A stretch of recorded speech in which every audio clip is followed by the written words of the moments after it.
Ako si Teresa. Isang simpleng babae na nagmamahal ng buo sa aking asawa, si Ramon. Pero ang mahal ko noon ay hindi na pareho ngayon. Marami akong gustong sabihin, maraming sakit na gusto kong ibahagi. Pero wala akong sino man na maaasahan. Hindi ngayon, hindi pa noon. Kaya't isusulat ko ito, ang kwento ng paghihiganti na hindi ko inakala na magiging ganito kalayo. Noong mga unang araw namin ni Ramon, parang lahat ay perpekto. Siya ang lalaking nagbigay ng liwanag sa aking buhay. Ngunit hindi ko alam noon na ang liwanag na iyon ay may dilim na kasama. Hindi ko rin inisip na ang aking sarili, sa huli, ay magiging bahagi ng kadiliman. Nagsimula ito noong nakita ko siyang nag-iisa sa isa sa mga opisina kung saan ako nagtatrabaho bilang sekretarya. Gwapo siya at mukhang maayos na tao. Nang mag-usap kami, napansin ko agad ang kanyang matamis na ngiti at pagiging makatao. Sa simula, simple lang ang relasyon namin. Dating, pagkain, at mga biro.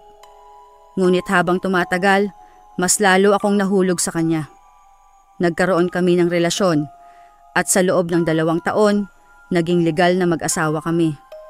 Ngunit mali pala ang tingin ko. Sa unang taon ng aming kasal, medyo normal pa rin ang lahat. Pero ng 2nd taon, unti-unting nagbago si Ramon. Hindi ko alam kung ano ang dahilan, pero tila may nagbabago sa kanyang ugali. Lalo na kapag umuwi ako sa opisina, madalas kong napapansin na tahimik siya. O kaya'y may ilang mensahe sa kanyang phone na hindi niya sinasabi sa akin. Madalas din akong makaramdam na may kulang sa kanya. Parang hindi na siya ang dating Ramon na kilala ko. Hindi ko alam kung anong oras o araw ang eksaktong simula nitong lahat.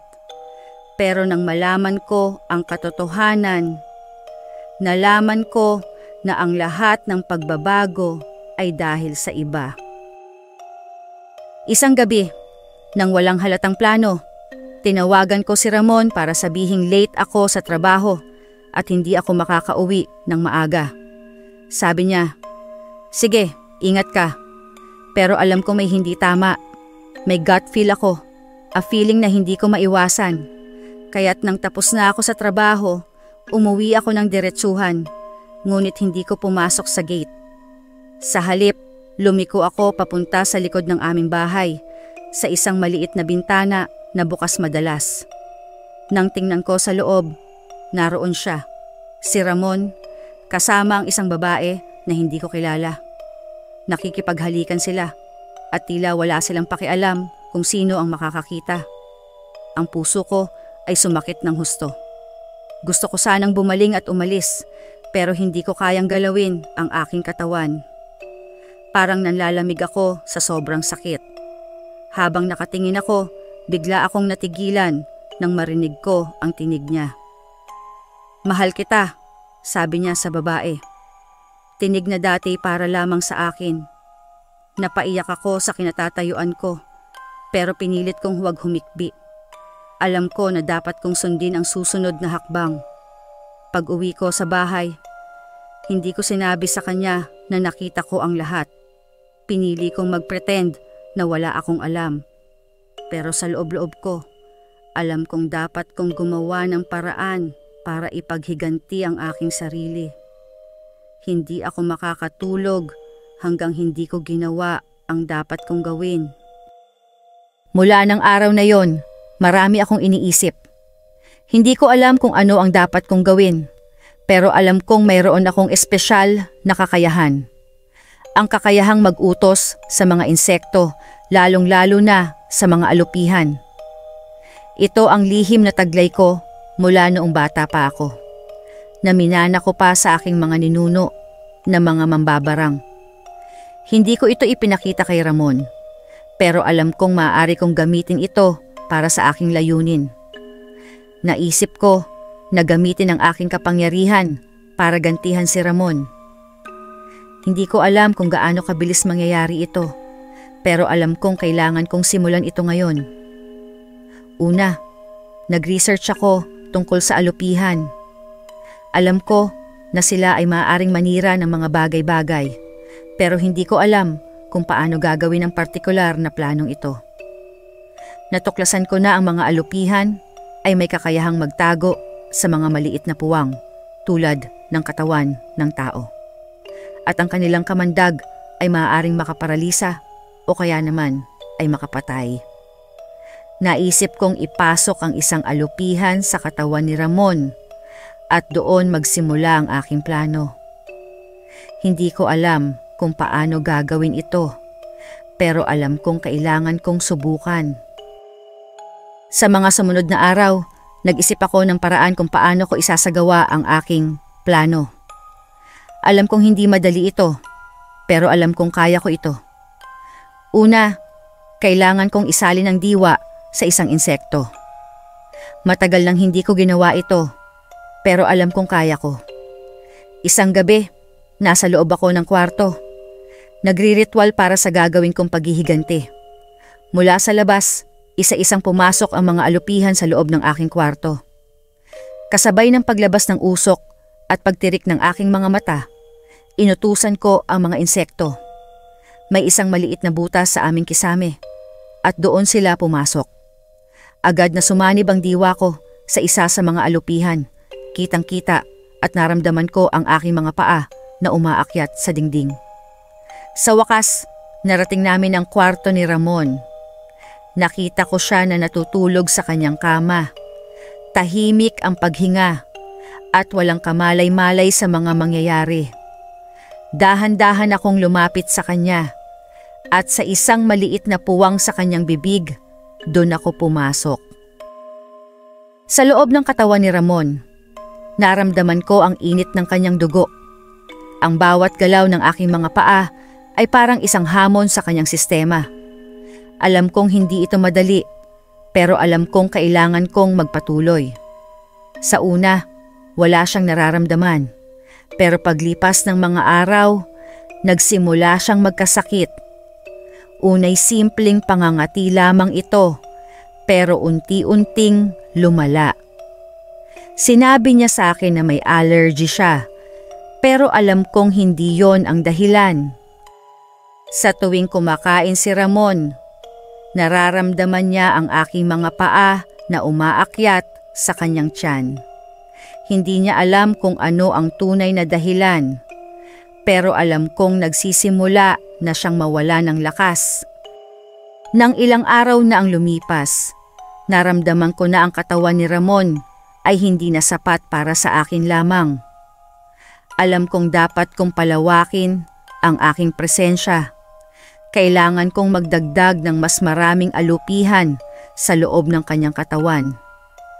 Hindi ko alam kung paano gagawin yon, pero ang ginawa ko, nagbigay lang ang ng signal gamit ang aking antena at doon unti-unti nang pumasok sa katawan ni Ramon ang mga alupihan nang hindi niya namamalayan. Sa loob ng katawan ni Ramon, nagsimula akong mag-isip ng paraan. Alam kong ang bawat galaw ng aking mga paa ay maaaring magdala ng pagbabago. Sa gabing iyon, habang si Ramon ay natutulog, nagpasya akong gamitin ang aking mga glandula upang maglabas ng isang espesyal na kemikal na nagiging dahilan para sa pagpaparami pa ang aking uri. Naramdaman ko ang init ng kemikal na lumalabas sa aking katawan. Parang maliliit na butil na unti-unting umuusbong sa paligid. Sa loob ng ilang minuto, naroon na sila. Mga bagong alupihan na nagsisimula ng gumalaw at sumusunod sa akin. Nagsimula kaming maglakbay sa loob ng katawan ni Ramon. Ang bawat ugat, bawat parte ay naging aming daanan.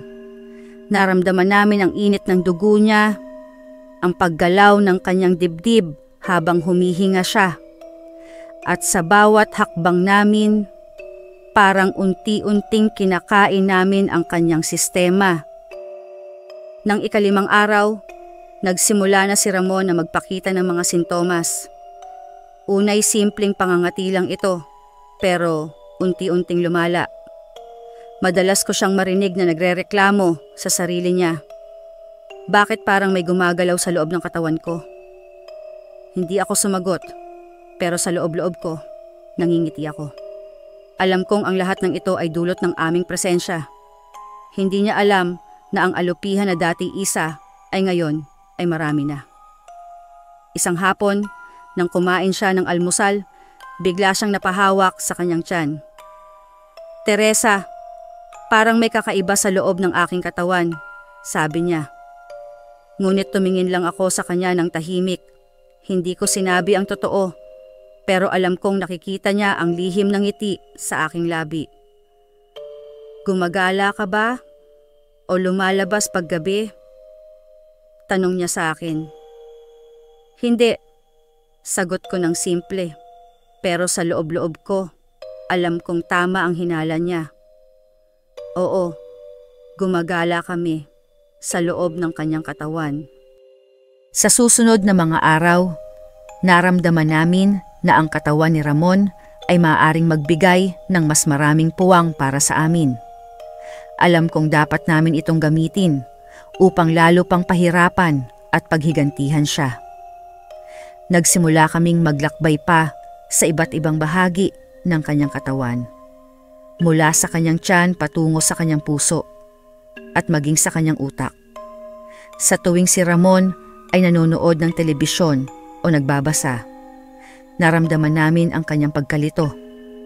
Bigla-bigla siyang nagigising sa gitna ng gabi, tila may hinahanap sa loob ng kanyang sarili. Naririnig ko ang kanyang boses na sumisigaw sa walang hanggan. Ano ito? Bakit ganito ang nangyayari sa akin? Hindi ko siya pinansin. Ang ginawa ko, pinikit ko lang ang aking mga mata para huwag siyang pansinin pa. Pero sa loob-loob ko, alam kong tama ang ginagawa ko. Dapat matutunan niya ang leksyon na huwag lokohin ang taong mahal ka ng buo. Nang ika-10 araw, nagsimula nang lumala ang sitwasyon ni Ramon. Hindi na siya makatulog ng maayos at madalas niyang nararamdaman na parang may umaakyat sa kanyang lalamunan. Isang gabi, narinig ko siyang sumisigaw. May gumagalaw sa loob ko, may kakaiba. Pero hindi ko siya tinulungan. Sa halip, nagsimula akong mag-isip ng paraan para lalo pang mapabilis ang proseso. Alam kong hindi ko na kailangan pang maghintay ng matagal. Sa sumunod pang araw, nang si Ramon ay tulala na nakaupo, nagpa siya akong maglakabay diwa at sumanib mula sa insektong nasa loob ni Ramon. Sa pagpasok ko, naramdaman ko ang malakas na pagtibok ng kanyang puso. Alam kong malapit na. "Ramon, narito na ang huling yugto ng iyong parusa." Bulong ko sa aking isip. Sa loob ng katawan ni Ramon, nagsimula kaming maghanda para sa huling hakbang. Alam kong dapat namin sirain ang kanyang sistema, ang kanyang puso, ang kanyang utak, ang kanyang kaluluwa. Naisip kong gamitin ang kamandag ng aming mga glandula upang tuluyan ng wasakin ang kanyang katawan. Sa isang mabilis na hakbang, pumunta kami patungo sa kanyang puso. Naramdaman namin ang lakas ng pagtibok nito. Pero sa bawat segundo, unti-unting lumiliit ang enerhiya nito.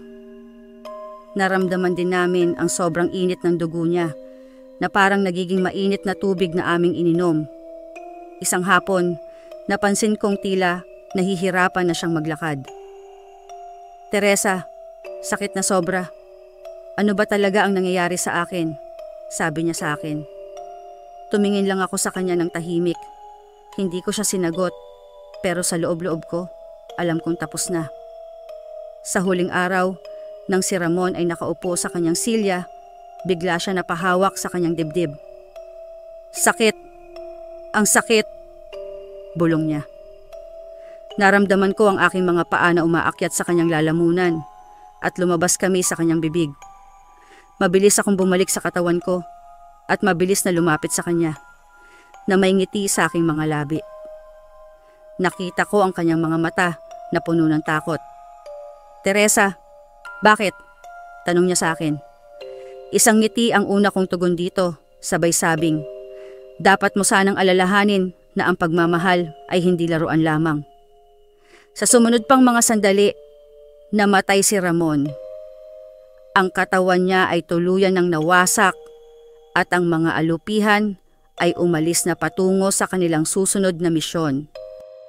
Matapos ang lahat, hindi ko alam kung tama ang ginawa ko. Alam kong nasaktan ko ang aking sarili sa proseso, pero alam kong hindi ko na kayang pang-ibalik ang aking relasyon kay Ramon. Pero sa kabila ng lahat, alam kong may natutunan ako. Ang pagmamahal ay dapat pahalagahan at ang taksil ay dapat parusahan. Ngayon, nasa likod na lamang ako.